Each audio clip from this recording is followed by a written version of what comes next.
Genesis chapter 41. When 2 full years had passed, Pharaoh had a dream. He was standing by the Nile, when out of the river there came up 7 cows, sleek and fat, and they grazed among the reeds. After them 7 other cows, ugly and gaunt, came up out of the Nile, and stood beside those on the river bank. And the cows that were ugly and gaunt ate up the 7 sleek, fat cows.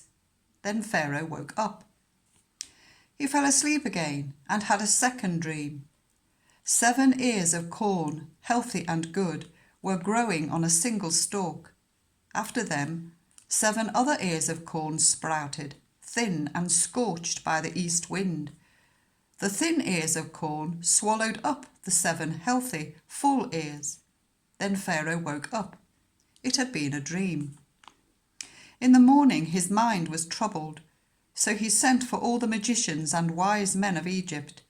Pharaoh told them his dreams, but no one could interpret them for him. Then the chief cupbearer said to Pharaoh, "Today I am reminded of my shortcomings. Pharaoh was once angry with his servants, and he imprisoned me and the chief baker in the house of the captain of the guard. Each of us had a dream the same night, and each dream had a meaning of its own. Now a young Hebrew was there with us, a servant of the captain of the guard. We told him our dreams, and he interpreted them for us, giving each man the interpretation of his dream. And things turned out exactly as he interpreted them to us. I was restored to my position, and the other man was impaled." So Pharaoh sent for Joseph, and he was quickly brought from the dungeon. When he had shaved and changed his clothes, he came before Pharaoh. Pharaoh said to Joseph, "I had a dream, and no one can interpret it. But I have heard it said of you that when you hear a dream, you can interpret it." "I cannot do it," Joseph replied to Pharaoh, "but God will give Pharaoh the answer he desires." Then Pharaoh said to Joseph, "In my dream I was standing on the bank of the Nile, when out of the river there came up 7 cows, fat and sleek, and they grazed among the reeds. After them 7 other cows came up, scrawny and very ugly and lean. I had never seen such ugly cows in all the land of Egypt. The lean, ugly cows ate up the 7 fat cows that came up first. But even after they ate them, no one could tell that they had done so. They looked just as ugly as before. Then I woke up. In my dream I saw 7 ears of corn, full and good, growing on a single stalk. After them 7 other ears sprouted, withered, and thin and scorched by the east wind. The thin ears of corn swallowed up the 7 good ears. I told this to the magicians, but none of them could explain it to me."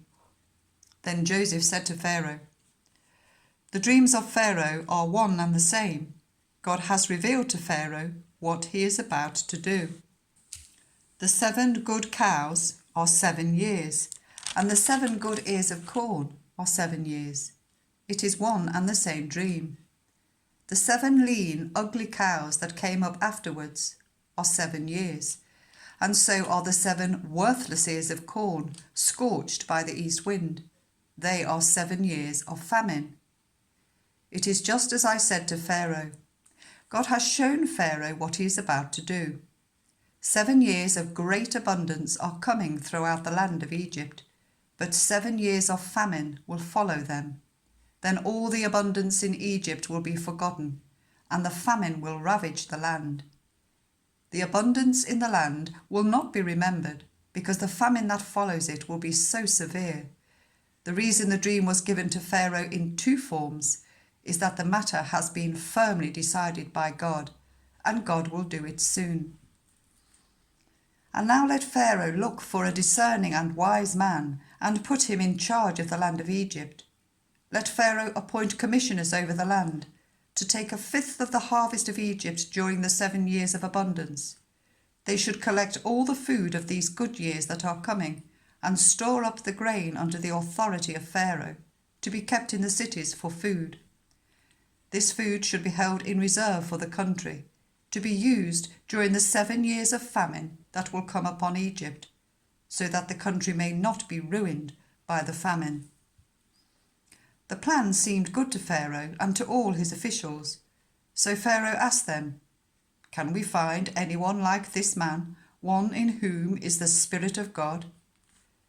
Then Pharaoh said to Joseph, "Since God has made all this known to you, there is no one so discerning and wise as you. You shall be in charge of my palace, and all my people are to submit to your orders. Only with respect to the throne will I be greater than you." So Pharaoh said to Joseph, "I hereby put you in charge of the whole land of Egypt." Then Pharaoh took his signet ring from his finger and put it on Joseph's finger. He dressed him in robes of fine linen and put a gold chain round his neck. He made him ride in a chariot as his second in command, and people shouted before him, "Make way!" Thus he put him in charge of the whole land of Egypt.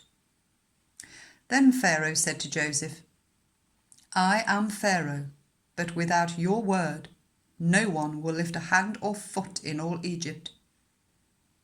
Pharaoh gave Joseph the name Zaphenath-Paneah, and gave him Asenath, daughter of Potiphar, priest of On, to be his wife. And Joseph went throughout the land of Egypt. Joseph was 30 years old when he entered the service of Pharaoh, king of Egypt.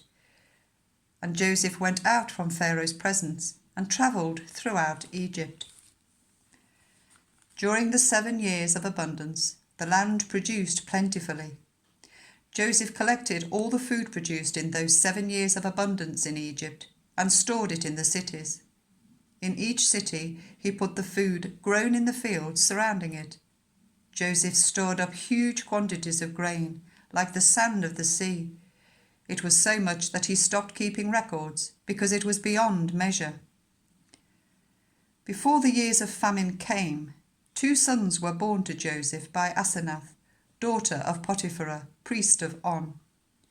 Joseph named his firstborn Manasseh and said, "It is because God has made me forget all my trouble and all my father's household."